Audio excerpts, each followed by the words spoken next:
Call of Duty 3 campaign starts in Saint-Lô.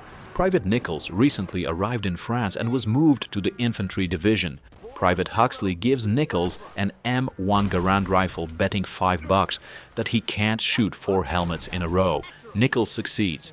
Corporal Dixon orders Nichols, Huxley and the rest of the squad to gear up and prepare to enter the city. On the way to the city they pass by wrecked trucks and tanks, revealing that the Germans were pretty far out. Eventually, Private Bueller starts chasing after the truck, which appeared to have left him behind. During the chase, German artillery begins shelling the road, killing Bueller and eventually knocking over the truck, knocking Nichols unconscious for a second. Nichols is pulled to safety by a soldier and Dixon. They then meet up with Private Guzzo, a radio op. It turns out that his CO was killed in Martinsville, so Sergeant McCullen transfers him to his unit. The squad then climbs over a wall and into a graveyard, where some intense fighting takes place. After advancing further through the graveyard, an American P-51 is eventually shot down and lands straight into the church tower, destroying it and eliminating the MG-42 and its crew. The squad then advances further into the city. Nichols eventually encounters a German soldier face-to-face and begins a hand-to-hand fight. Nichols knocks out the soldier by slamming the butt of the German's Kar 98K rifle in his face after they wrestle enough. He meets up with Sergeant McCullen and PFC Guzzo, who are taking cover behind a Sherman tank from MG-42 fire. Sergeant McCullen then orders Nichols and Guzzo to climb aboard the tank to give them firing coordinates to take out the MG-42s. They regroup inside the cafe. They realize that the rest of their unit didn't make it, and German artillery begins dropping shells near their position. Guzzo decides on ignoring McCullen and attempts to fall back, but the sergeant then raises his Thompson and aims it directly at him, saying that desertion is a capital offense. Huxley eventually finds a trapdoor leading to the wine cellar. McCullen tells Guzzo that they will continue this later, and the squad proceeds into the cellar. The squad makes their way back to the surface, where they find the German command post and capture the building. The squad holds back the counterattack until they are finally reinforced by the US Sherman tanks, sending the Germans running. Saint-Lô is in American hands. Squad is transferred to Saint-Germain. They are taking over the hill after some heavy fights. Then the squad progresses until they take a path through the river and reach a hill where they clear the barracks and regroup. Though they are surprised with a mortar attack, squad manages to survive and take over more strategic positions. Next mission took place on 22nd July 1944. A British SAS team including Doyle, Keefe and Ingram travel from Dorset to France in a Halifax bomber. On board of the bomber are 2 jeeps, nicknamed Vera and Lynn. They are parachuted out along with the crew of the bomber and the SAS members when the bomber is shot down. Doyle lands outside a barn and is knocked unconscious when hitting the ground. When he wakes up, he finds a German soldier killing a fellow SAS soldier with a MP40 and then heading towards him before being shot down by Pierre LaRoche. LaRoche and Doyle head into the barn to find other members of the French resistance, along with Keefe and Ingram. They head out towards a nearby house, trying not to alert German soldiers. Soon they find Vera behind a barn and drive to the manor, with several vehicles and infantry behind shooting them. At the manor, Doyle and Keefe meet Isabelle DuFontaine, yet another member of the French resistance. LaRoche stays with the jeeps to look out for Major Ingram, who didn't yet arrive, while Doyle, Keefe and DuFontaine move out to destroy the flak guns and find Marcel. As soon as Doyle enters the house, he finds himself grappling a German, but kills him quickly. After finding Marcel, Ingram arrives in Lynn and takes Marcel and DuFontaine to the rendezvous point, while Doyle takes Keefe and LaRoche in Vera. Doyle gets ambushed and escapes through a train station and over a damaged bridge, then gets stuck in a ditch, leading to them being saved by a bazooka wielding Marcel. On August 5th, the US 90th Infantry Division, including Nichols, Gus and the rest of the squad, was ordered to secure the wooded area of Saint-Germain-sur-Sèves, where intense hedgerow fighting took place. Soon after, the 90th assaults the town of Mayenne. where Huxley is tasked with defusing bombs planted on a bridge, which is heavily guarded by German infantry. Huxley is wounded in the leg before he can carry out the order, and Sergeant McCullin successfully defuses the bombs, but is killed in the process. His last words to Dixon are, "Tell Guzzo. Tell him to go to hell." Perspective switches to the 4th Canadian Armored Division. Team is preparing to assault a German-held village, and after a brief scuffle between Baron and Peterson, the team sets off. Private Joe Cole, led by World War I veteran Lieutenant Jean-Guy Robichaud, who demonstrates a proud and often haphazard style of leadership, often making assaults and completing objectives beyond his assigned mission, at the risk of his own men, which consists of Sergeant Jonathan Callard, Private Leslie Barron, the radio operator, and Private Kyle Peterson. Robichaud commands a platoon of the Argyll and Sutherland Highlanders of Canada. Cole rides a half-track on a .50 Cal, but it gets destroyed. Cole moves through the vineyard, keeping low to avoid the machine gun fire. Cole and the squad run through the shack and regroup near a destroyed truck that is blocking the road. Sergeant Barron reveals that the Germans are in a small industrial area nearby. The platoon captures an industrial area and successfully defends it from a larger German force. While they do so, tensions start to rise between Robichaud and Barron over the latter's hesitance to go into combat.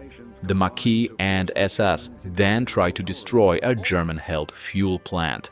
Doyle, Keith, and Pierre LaRoche are sent on first to open the main gate to the fuel plant. They meet up with heavy German resistance, and LaRoche provides covering fire from above as a sniper. Doyle and Corporal Keith open the main gate, allowing SAS troops and the French resistance to attack the fuel plant, Doyle and Keith proceeding to join them afterwards. Using the explosives, Doyle manages to plant charges on all the fuel tanks. As he is priming the last one, he is ambushed by a Waffen-SS soldier who attempts to shoot Doyle. Doyle manages to wrestle the German soldier off the fuel tank's balcony, but the falling German manages to pull him over the side as well, with Doyle barely able to grab the railing and pull himself back up. Doyle and the others then fight their way to the other side of the facility. Doyle, Keith, and Marcel escape in another captured Hork, with Major Ingram and the remaining Maquis in another behind them, dodging explosions, German troops, and tanks, before successfully jumping to safety over a destroyed bridge. Doyle's car manages to clear the jump, but Major Ingram's vehicle is caught by a tank shell from a Panzer IV and crashes through the bridge. Keith, distraught at the apparent death of Ingram, attempts to go after him, but is eventually persuaded by Marcel to leave. The group later rendezvous with LaRoche and Isabelle, who had left before the rest of the group. Corporal Keith berates LaRoche, accusing him of being a coward, and believes that Ingram is still alive, despite LaRoche insisting that Ingram is dead. This causes Keith to accuse Marcel of being a traitor, leading to a brief standoff between the two, before LaRoche breaks them up, reminding everyone that they must leave the area before the Germans find them. The Polish campaign revolves around Corporal Bohater Wojciech, a member of a tank crew in the Polish 1st Armored Division, led by Major Stan Papa Jack Jakowicz, and consisting of CPL Joachim Lucky Rudd Rudinsky, Sergeant Łukasz Bang-Boom Kowalski, Tir Marek Beksa, and himself. The crew take part in a sweep across the French countryside, engaging German armor and helping to destroy the tank of the feared Nazi commander Richter, aka Black Baron. And after McCullin's death, Dixon was promoted to sergeant. The soldiers fought through the forest, looking for the engineers that went missing clearing the forest. They found Private Krupin, a wounded soldier. He was the only survivor who was one of the missing people mentioned by MIA in the forest by Dixon. He informs that the trenches were invaded by Germans, which they now use as an ammo depot. Nichols and the squad then retake the trenches and destroy the ammo storage. They advanced and took over a bunker. Outside the bunker was a wide battlefield swarmed with Germans and a few MG-42s. They were pinned down, but they needed to cross the road. They pop as smoke grenades. After crossing the road, the Americans continued to push through the enemy lines. Using the mortar in the bunker, Nichols was able to clear the way toward the crossroads. Dixon gets hit and 2 other friendlies die at the same time. Huxley destroys the half-track with a bazooka. The medic patches up Dixon's arm. The medic says, "Really should get you to a field hospital." But Dixon replies, "Fat chance at that, Doc. Thanks. Gear up, we're heading out." Huxley joins the squad. The building receives some machine gun fire from fighters. Dixon will then explain to Nichols that one team will advance through those houses and another team will advance up that street. Team 3 goes through that yard there. Nichols reaches the gun position and takes down the enemies. Then they manage to break inside the building. Nichols and the rest defend their positions from the enemy counterattack while Sherman takes out the German tanks. Guzzo says, "They're bugging out," and Dixon yells, "They're retreating!" Another Sherman tank appears.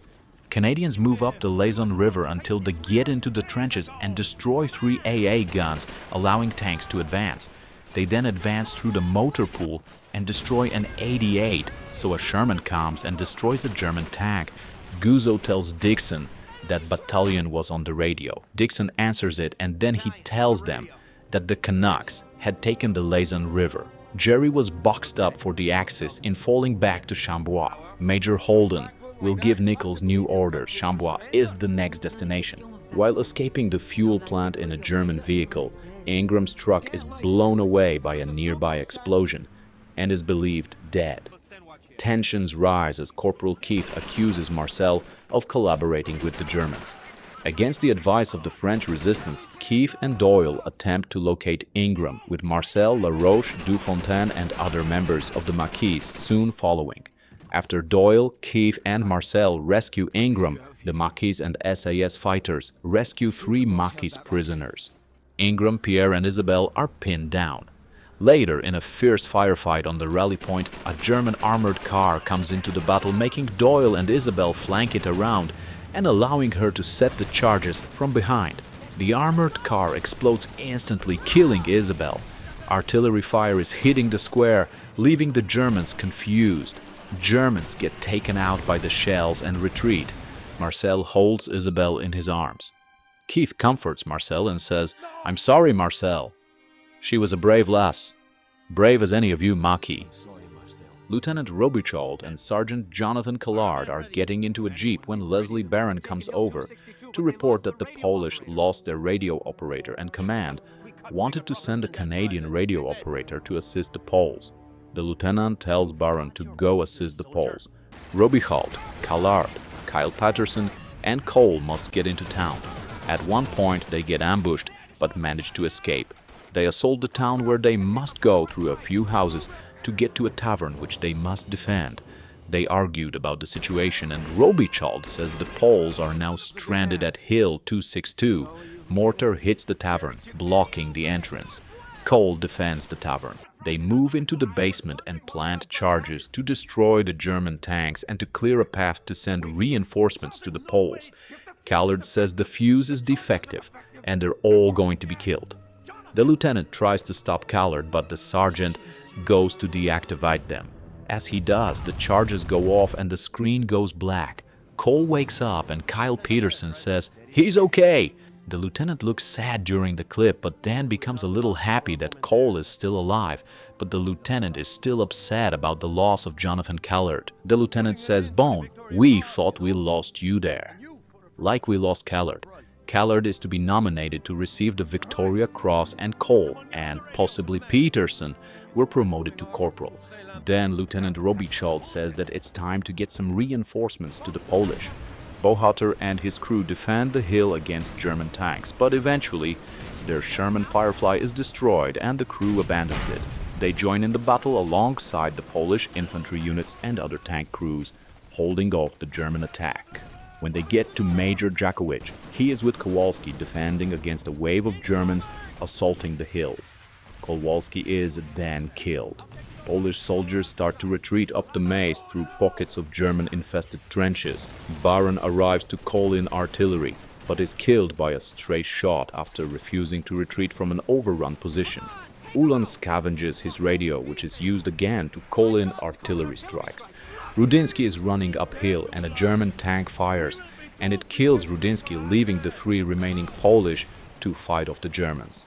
Papa Jack commands Bohater and Ulan to defend the hill against the advancing German troops.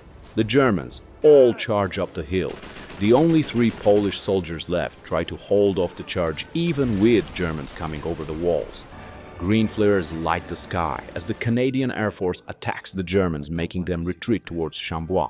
The Canadian infantry arrived that day for the Poles on Hill 262. Lieutenant Robichaud is seen talking with Major Jakowicz, saying that him and his men have done an excellent job at defending the hill, and also telling him that the Germans still have an escape route, that being Chambois. The unit is then sent to defend the town of Chambois from Axis forces trying to escape out of the Falaise Gap. The squad ends up fighting with Germans on one of the roads, and Huxley is ordered to get a bazooka to fend off enemy tanks. Later, they arrive at a large area with many Germans and tanks on the other side. After Gozo's radio gets shot, he marks German positions with flares for air support, while Nichols covers him and is tasked to take out an MG-42 position that has Gozo zeroed. Afterward, Gozo is wounded in the leg. Dixon then tells Nichols to cover him as he goes down there to get Gozo away from the flares before air support arrives. When Dixon and Nichols come to his aid, Dixon carries him back up the hill and extracts him to relative safety. While treating Gozo, Dixon is shot in the back and dies a few moments later, giving his last words to Gozo. After that, a US soldier comes up to the squad, telling them that they are needed on the other side of town. Gozo takes command of the squad afterward. A US soldier then needs help getting to a tank so he can destroy it. With that, the squad covers him and he takes out the tank. After fighting through the rest of the town, the squad then holds off the Germans until reinforcements arrive. The Falaise Pocket is finally closed. Gozo is then promoted to sergeant and is also shown as the new leader of the squad, giving McCullen's pep talk to some fresh soldiers. 4 days later, on the 25th of August, Paris is liberated, bringing an end to the Battle of Normandy.